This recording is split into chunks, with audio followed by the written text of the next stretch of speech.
Can you love with me? Can you reign victorious? Oh, high and lifted up, Jesus, Son of God, the Lamb of heaven, crucified, working your hand,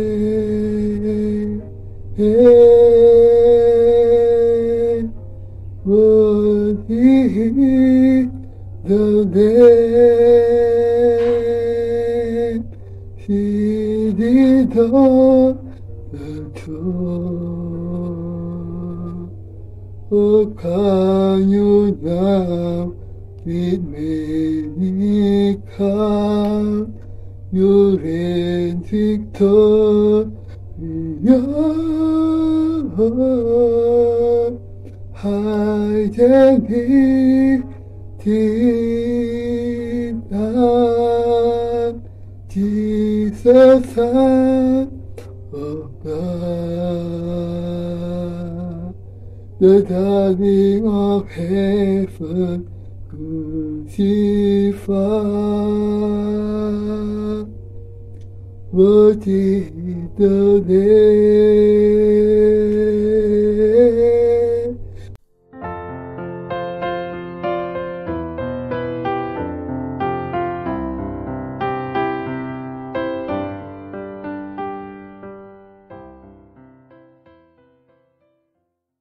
Yesus sendiri juga memberikan kesaksian mengenai Yohanes Pembaptis. Aku berkata kepadamu, sesungguhnya di antara mereka yang dilahirkan oleh perempuan, tidak pernah tampil seorang yang lebih besar daripada Yohanes Pembaptis. Namun yang terkecil dalam kerajaan surga lebih besar daripadanya. Sejak tampilnya Yohanes Pembaptis hingga sekarang, kerajaan surga diserong dan orang yang menyerongnya mencoba menguasainya. Apa arti bagian ini?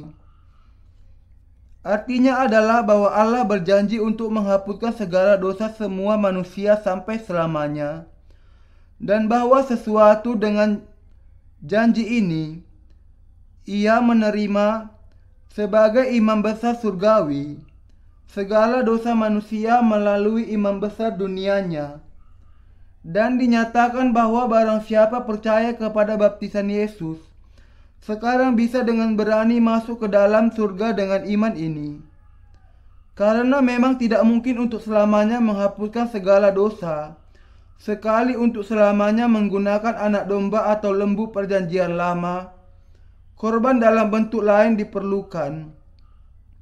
Namun di dunia ini, tidak ada korban yang tidak bercacat yang bisa sepenuhnya dan sampai selamanya menghapuskan segala dosa kita. Karena itu, Anak Allah yang tidak berdosa, Yesus Kristus, harus datang ke dunia ini dan menjadi korban persembahan.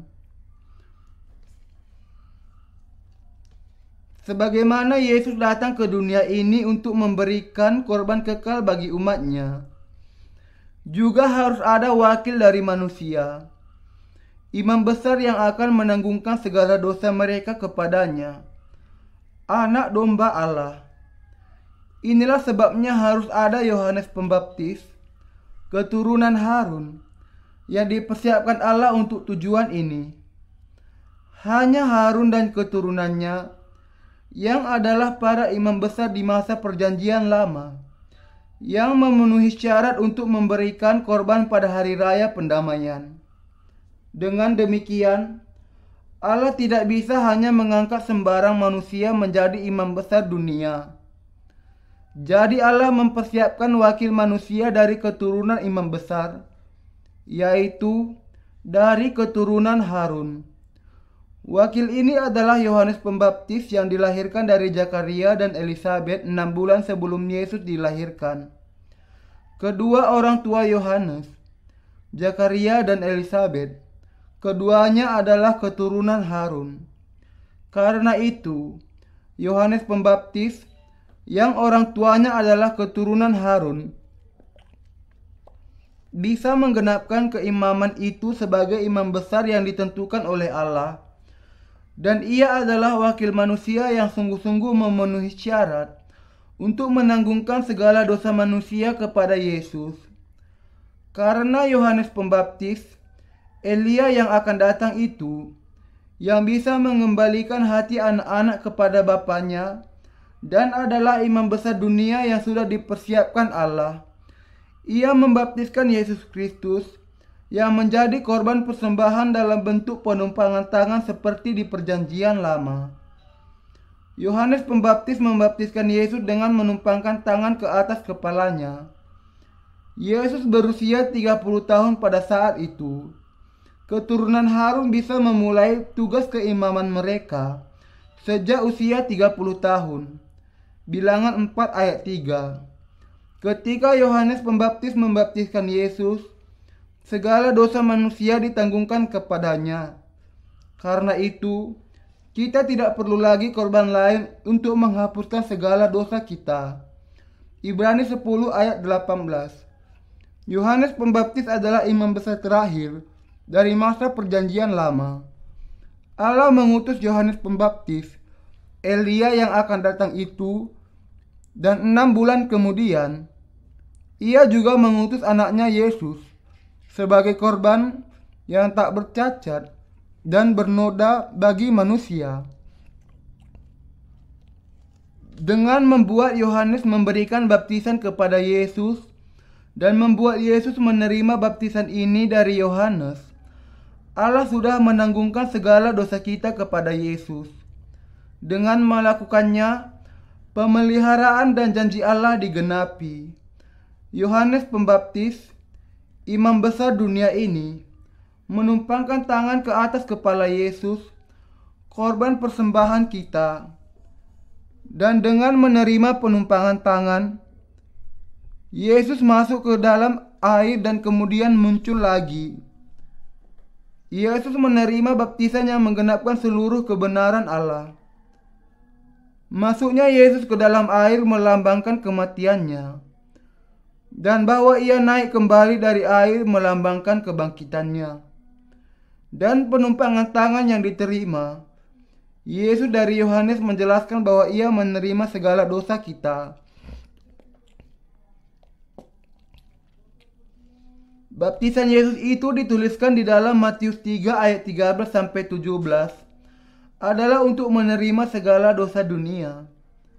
Untuk menanggungkan segala dosa kita, Yesus Kristus meminta pembaptisan dari Yohanes Pembaptis di Sungai Yordan, di mana Yohanes Pembaptis memberikan baptisan pertobatan kepada bangsa Israel.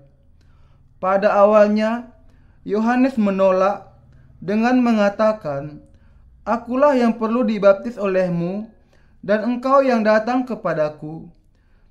Yohanes Pembaptis berusaha untuk mencegah Yesus dibaptiskan karena ia tahu bahwa sementara ia hanyalah imam besar dunia ini, Yesus Kristus yang adalah imam besar surgawi, dan bahwa ia tidak bisa menerima kalau dirinya sebagai manusia biasa menumpangkan tangan ke atas kepala Yesus. Tetapi Yesus kemudian memerintahkan kepadanya, biarlah hal itu terjadi. Mengapakah imam besar surgawi datang ke dunia ini? Ia datang ke dunia ini agar untuk selamanya menyelamatkan kita dari segala dosa kita, sekali untuk selamanya. Bukan dengan mempersembahkan darah lembu atau domba, tetapi dengan mempersembahkan tubuhnya sendiri. Ibrani 9 ayat 12. Dengan menerima baptisan dari Yohanes, Yesus menerima segala dosa kita di dunia ini ke atas tubuhnya. Dan dengan mempersembahkan tubuh itu kepada Allah Bapa, ia sudah menyelamatkan kita dari segala dosa kita. Demikian, Yesus menerima segala dosa kita dengan dibaptiskan, mempersembahkan tubuhnya kepada Allah Bapa dengan disalibkan, dan dengan itu menjadi korban penebusan dosa bagi pendamaian atas segala dosa kita, dan menyelamatkan kita semua. Kemudian, Yesus mengatakan dengan tegas kepada Yohanes yang ragu-ragu, "Biarlah hal itu terjadi, karena demikianlah sepatutnya kita menggenapkan seluruh kebenaran Allah." Yohanes Pembaptis kemudian juga memahami kehendak Yesus dan taat kepadanya. Akhirnya, ia menumpangkan tangan ke atas kepala Mesias, dan inilah saatnya kehendak Allah dengan benar digenapi. Lalu, Alkitab mengatakan, sesudah dibaptis, Yesus segera keluar dari air dan pada waktu itu juga langit terbuka dan ia melihat Roh Allah seperti burung merpati turun ke atasnya. Lalu terdengarlah suara dari surga yang mengatakan, "Inilah anakku yang kukasihi, kepadanya lah aku berkenan." Matius 3 ayat 16-17. Kata baptisan berarti dibasuhkan, disalamkan ke dalam air, dan dikuburkan. Ketika dosa ditanggungkan, maka yang menerima dosa itu harus mati. Karena orang yang menanggungkan dosa sudah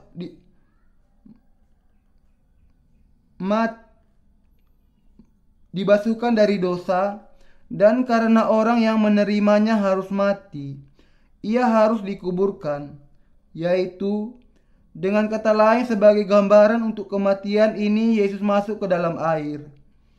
Yohanes Pembaptis, wakil umat manusia, Elia yang akan datang dan imam besar, membaptiskan Yesus dan dengan itu menanggungkan segala dosa dunia kepada Yesus Kristus, Juru Selamat yang datang ke dunia ini untuk dengan sempurna menyelamatkan kita dari segala dosa kita. Makna rohani dari baptisan adalah penanggungan dosa. Apa kemudian makna rohani dari penumpangan tangan? Penumpangan tangan juga berarti menanggungkan dosa atau memindahkan dosa. Karena itu, penumpangan tangan di dalam perjanjian lama dan baptisan di dalam perjanjian baru adalah sama. Dengan demikian, dengan menumpangkan tangan ke atas kepala Yesus, Yohanes Pembaptis membaptiskan dia untuk menanggungkan segala dosa dunia. Bahwa Yesus menanggung segala dosa kita dengan dibaptiskan adalah sesuai untuk menggenapi seluruh kebenaran Allah. Apakah makna dari istilah "demikianlah" di dalam bagian di atas? Biarlah hal itu terjadi, karena demikianlah sepatutnya kita menggenapkan seluruh kebenaran Allah. Kata demikianlah adalah hutos dalam bahasa Yunaninya, yang berarti dengan cara ini paling tepat atau tidak ada cara lain kecuali ini. Kata ini menunjukkan bahwa Yesus menanggung segala dosa manusia ke atas dirinya melalui baptisan yang diterimanya dari Yohanes. Dengan kata lain, tidak ada yang lain yang lebih tepat untuk menggenapkan seluruh kebenaran Allah kecuali cara yang dilakukan oleh Yohanes Pembaptis. Ini wakil manusia untuk membaptiskan Yesus anak Allah dan dengan demikian menanggung segala dosa manusia. Ada tertulis, "Karena begitu besar kasih Allah akan dunia ini, sehingga ia telah mengaruniakan anaknya yang tunggal, supaya setiap orang yang percaya kepadanya tidak binasa, melainkan beroleh hidup yang kekal." Yohanes 3 ayat 16. Dengan mengutus anaknya Yesus Kristus ke dunia ini, Allah Bapa membuatnya menerima baptisan dari wakil umat manusia. Dengan cara itu adalah karena Yesus sudah menerima segala dosa kita dengan dibaptiskan oleh Yohanes Pembaptis, sehingga ia bisa memikul segala dosa dunia dan mati di kayu salib. Demikian, Yesus adalah korban penembus dosa kita yang kekal, yang sudah sepenuhnya menyelamatkan kita dengan dibaptiskan dan mati di kayu salib. Inilah pemeliharaan Allah. Inilah sebabnya Yesus mengatakan di dalam Yohanes 3 ayat 5, "Aku berkata kepadamu, sesungguhnya jika seorang tidak dilahirkan dari air dan roh, ia tidak dapat masuk ke dalam kerajaan Allah." Adalah karena Yesus Kristus sudah menerima segala dosa kita, sehingga ia disalibkan dan mencurahkan darahnya menggantikan kita. Keesokan harinya setelah pembaptisannya, Yohanes Pembaptis secara pribadi memberikan kesaksian mengenai Yesus dengan mengatakan, "Lihatlah, anak domba Allah yang menghapus dosa dunia." Yohanes 1 ayat 29. Dan Yesus dengan memikul segala dosa ke dunia ke kayu salib setelah disalibkan, sudah menyelamatkan kita dari segala dosa itu. Saudara Kristen yang terkasih, Anda dan saya harus percaya kepada Injil air dan roh ini. Yesus Kristus menerima segala dosa kita melalui baptisannya, disalibkan menggantikan kita, bangkit kembali dari kematian pada hari yang ketiga, dan hidup selamanya. Anda juga harus percaya kepada Yesus Kristus sebagai Allah dan Juru Selamat Anda. Dengan menerima segala dosa kita melalui baptisannya dan mati di kayu salib, Yesus sudah secara lengkap menggenapi hukum yang menyatakan bahwa upah dosa adalah maut.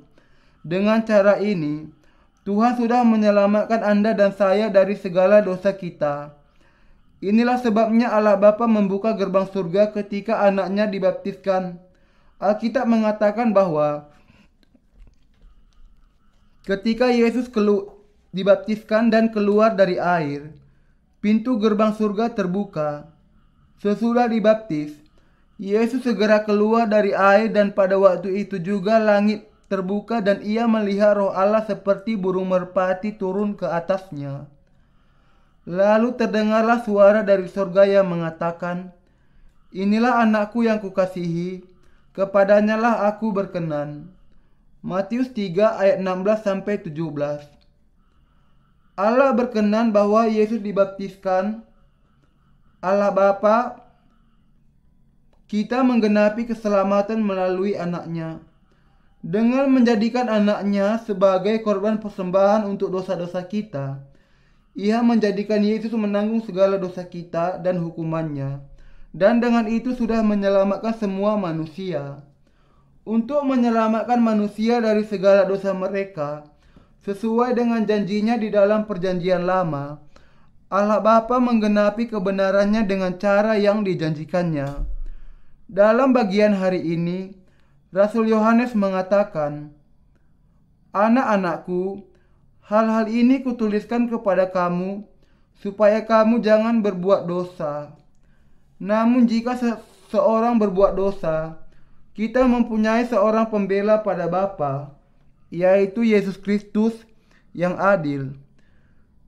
Dan ia adalah pendamaian untuk segala dosa kita, dan bukan untuk dosa kita saja, tetapi juga untuk dosa seluruh dunia." 1 Yohanes 2 ayat 1-2. Kita harus memahami bahwa Yesus berbicara mengenai Injil air dan roh di dalam bagian ini. Dengan kata lain, Yesus sudah menghapuskan segala dosa dunia. Siapa yang menjadi pengganti bagi seluruh dunia? Yesus Kristus adalah Tuhan yang untuk menghapuskan segala dosa dunia dibaptiskan oleh Yohanes Pembaptis dan dengan itu menanggung segala dosa dunia dan membasuhkannya sekali untuk selamanya. Yang dijelaskan Rasul Yohanes di sini, karena itu bukan bahwa kita harus diampuni dari dosa-dosa harian kita setiap kali kita melakukan dosa dengan doa pertobatan, tetapi bahwa Yesus sudah menghapuskan segala dosa sekali untuk selamanya melalui Injil air dan roh. Siapakah pembela kita? Hanya Yesus Kristus yang sudah membebaskan kita dari segala dosa dunia, itulah pembela kita. Bagian ini menjelaskan kepada kita bahwa kalau ada orang di dunia ini melakukan dosa, kita memiliki Yesus Kristus sebagai pembela di hadapan Bapa. Pembela di sini menunjuk kepada Tuhan kita, menjelaskan bahwa Yesus Kristus berbicara kepada Bapa untuk membela kita atas dosa-dosa kita. Yesus Kristus adalah juru selamat yang sudah dengan sempurna menyelamatkan kita dari segala dosa dunia. Inilah sebabnya ketika ada orang yang percaya kepada Injil air dan Roh melakukan dosa, Yesus Kristus yang sudah menjadi juru selamat kita berbicara kepada Allah Bapa dan untuk membela kita di hadapannya dengan mengatakan, untuk menghapuskan segala dosanya, aku dibaptiskan oleh Yohanes Pembaptis. Karena itu, ia tidak lagi bersalah, Bapa, karena ia percaya kepada Injil air dan Roh. Engkau anakku, jangan takut akan dosa yang engkau lakukan di hari ini. Tidakkah engkau tahu bahwa segala dosa itu sudah dihapuskan melalui baptisan dan curahan darahku di kayu salib? Akui saja dan terima semuanya di hadapan Allah dan miliki keyakinan akan Injil air dan Roh serta merenungkannya kembali. Apakah pengakuan yang benar itu? Pengakuan akan dosa-dosa harian kita dengan menempatkan iman kita kepada Injil air dan Roh. Bagian ini menjelaskan kepada kita bahwa setelah percaya kepada firman Injil air dan Roh, kalau kita sekali lagi melakukan dosa di hadapan Allah, kemudian kita perlu mengakui dosa-dosa itu kepada Yesus Kristus dan untuk percaya bahwa Tuhan menanggung bahkan segala dosa itu. Yang perlu kita pahami di sini dengan jelas adalah bahwa bukan karena perbuatan pengakuan itu sendiri dosa-dosa kita dihapuskan, namun adalah karena Tuhan menanggung segala dosa pribadi kita melalui baptisan yang diterimanya, sehingga semua pelanggaran pribadi kita dibereskan dengan iman kita. Ini karena ketika Tuhan datang ke dunia ini dan dibaptiskan oleh Yohanes Pembaptis, ia sudah menanggung segala dosa dunia ini sekali untuk selamanya. Dan karena ia sudah menanggung hukuman atas dosa-dosa kita di kayu salib, yang harus kita lakukan adalah mengakui semuanya dengan percaya kepada Injil air dan Roh.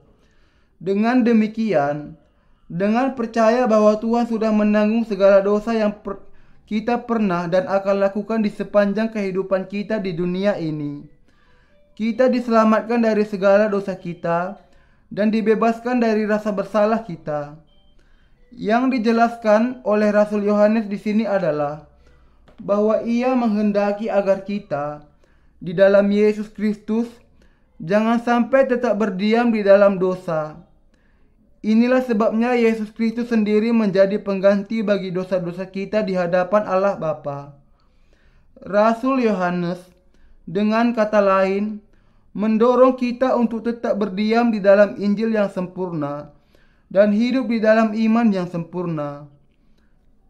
Hanya dengan itu kita bisa sungguh-sungguh menjalani kehidupan iman yang benar. Adalah ketika kita mengenal kebenaran ini, bahwa kita bisa membasuhkan segala dosa kita hanya di dalam Tuhan, dan bahwa kita tidak akan pernah lagi berdiam di dalam kelemahan kita, dan kita menjadi para pekerja Allah.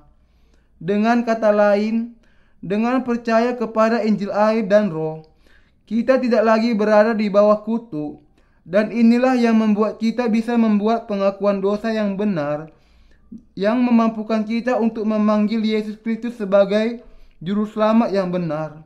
Mengapa? Karena dengan percaya kepada Injil yang benar itu di dalam hati kita, kita semua bisa dengan berani menghadap hadirat Allah yang kudus. Mereka yang percaya kepada Injil air dan Roh, Injil yang benar yang diberikan Tuhan kepada kita, sudah dibebaskan dari segala dosa yang mereka lakukan sekali untuk selamanya melalui iman. Hanya dengan percaya kepada Injil yang sempurna ini saja, kita sudah diselamatkan dari segala dosa yang kita lakukan di sepanjang kehidupan kita. Injil yang benar yang membawa kita kepada keselamatan dari segala dosa dunia adalah bahwa ketika Tuhan datang ke dunia ini, Ia dibaptiskan. Ia sudah menanggung segala dosa dunia ke atas tubuhnya. Iman kepada kebenaran ini berarti percaya bahwa Tuhan sudah menyelamatkan kita dari segala dosa untuk selamanya. Hanya dengan percaya kepada Injil, air, dan Roh kita bisa diselamatkan. Namun, kita semua masih melakukan dosa lagi selama kita masih hidup di dunia ini. Ini karena semua manusia memiliki daging dan senantiasa lemah. Namun, kita tidak menjadi orang berdosa lagi. Itu karena Yesus Kristus yang sudah menghapuskan segala dosa kita dan menjadi pembela kita, masih memihak kita sehingga mereka yang percaya kepada Injil, air, dan Roh akan tetap sempurna. Apakah kita terus melakukan dosa selama hidup di dunia? Ya, tetapi Tuhan sudah menghapuskan segala dosa yang demikian. Saudara Kristen, apakah kita terus melakukan dosa selama hidup di dunia? Tentu saja, kita memang terus melakukan dosa sampai hari kematian kita. Kalau memang demikian, bukankah segala dosa yang kita lakukan di seluruh kehidupan kita, termasuk juga di dalam segala dosa dunia? Semuanya termasuk segala dosa dunia. Tetapi tidakkah Yesus Kristus membersihkan segala dosa dunia sekali untuk selamanya ketika dibaptiskan oleh Yohanes Pembaptis? Ia memang sudah menanggung semuanya. Apakah Dia memikul segala dosa dunia itu dan mati bagi kita di kayu salib? Tentu saja demikian.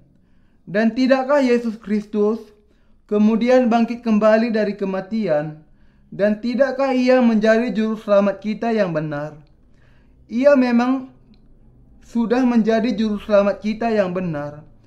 Tuhan kita hidup sekarang, dan Ia sudah menjadi juru selamat bagi semua manusia yang percaya kepada Injil, air, dan Roh. Kita harus memahami dengan jelas dan percaya kepada Injil yang benar ini. Kalau kita tidak melakukannya, kita tidak akan pernah dimerdekakan dari segala dosa kita, bahkan kalaupun kita mengaku percaya kepada Yesus. Apa yang harus kita akui di hadapan Allah? Kita harus mengakui bahwa kita selalu melakukan dosa dan bahwa segala dosa kita sudah diampuni melalui Injil, air, dan Roh. Kalau kita bahkan tidak mengakui kalau kita ditentukan untuk melakukan dosa di dunia ini sampai kita mati, sangat mustahil bagi kita untuk percaya kepada Tuhan. Bagaimana seseorang yang tidak berdosa membutuhkan Yesus sebagai juru selamat? Ada tertulis, bukan orang sehat yang memerlukan tabib, tetapi orang sakit. Matius 9 ayat 12. Bisakah seseorang mengatakan bahwa meskipun ia sudah melakukan dosa terhadap Allah dan manusia, ia tidak akan pernah melakukan dosa lagi? Kalau kita yakin bahwa diri kita tidak akan melakukan dosa lagi, dan kalau kita begitu sempurna sehingga tidak akan pernah lagi melakukan dosa, lalu apa perlunya bagi kita percaya kepada Yesus sebagai juru selamat kita? Kalau seseorang tidak mengetahui bahwa Yesus menanggung segala dosa dunia dan memahami akan kebenaran bahwa Yesus menggenapi seluruh kebenaran Allah dengan menanggung segala dosa melalui Yohanes Pembaptis ketika ia dibaptiskan, bisakah orang ini diselamatkan dari segala dosanya hanya dengan percaya kepada Tuhan menurut kehendaknya sendiri?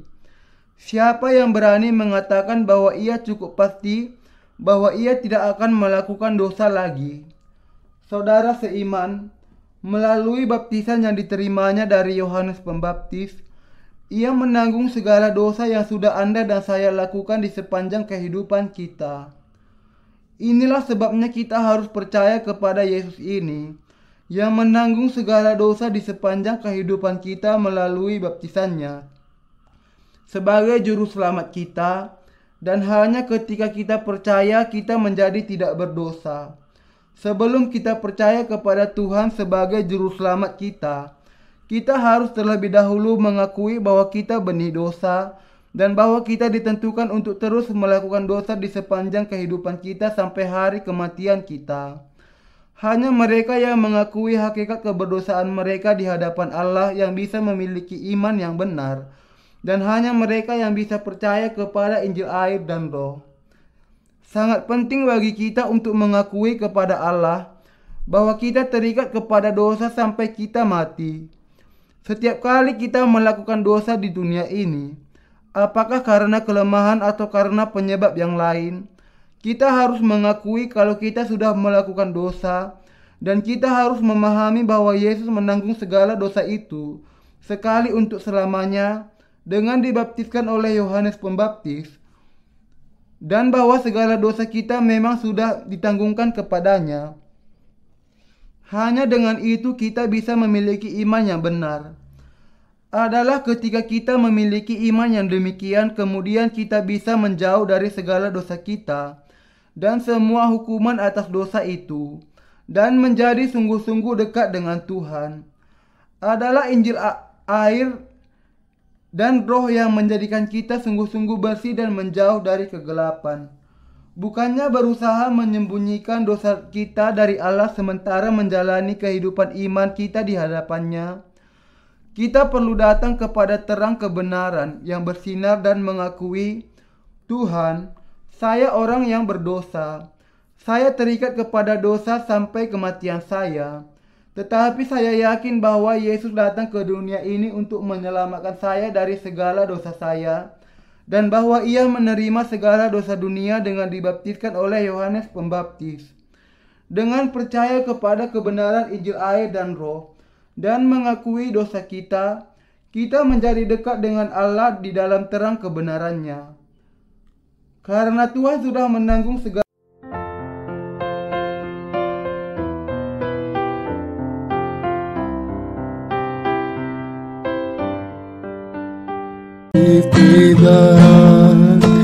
Spirit of faith, there's no life is able. In His name we overcome, for the Lord our God is able. God is with us, He will make us start and never leave us. He will never leave us. He will make us. He will never leave us. He will never leave us.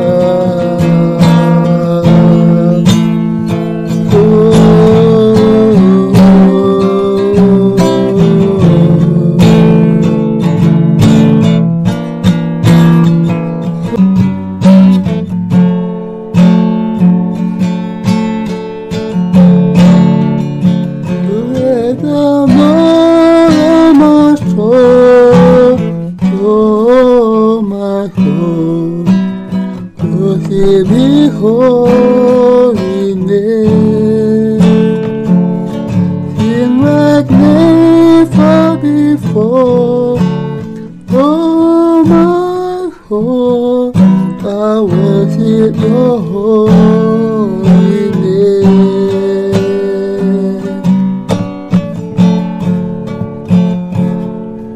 The sun's come up and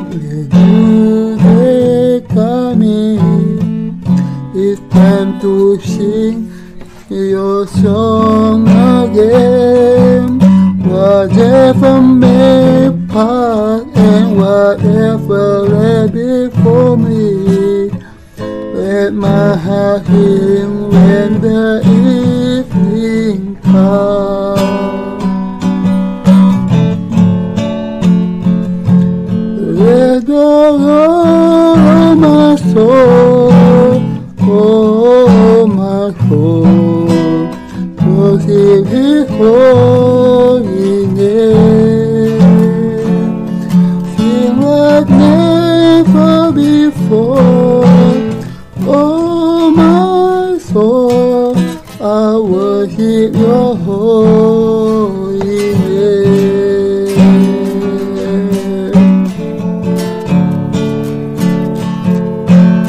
How eager and Lord to anger.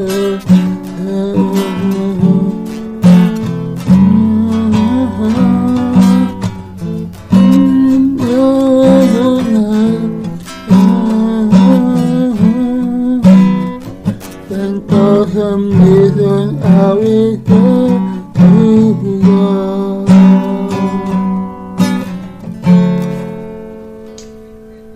Bless the Lord, oh my soul, oh my soul, worship His holy name. Sing like never before, oh my soul, I worship Your holy name.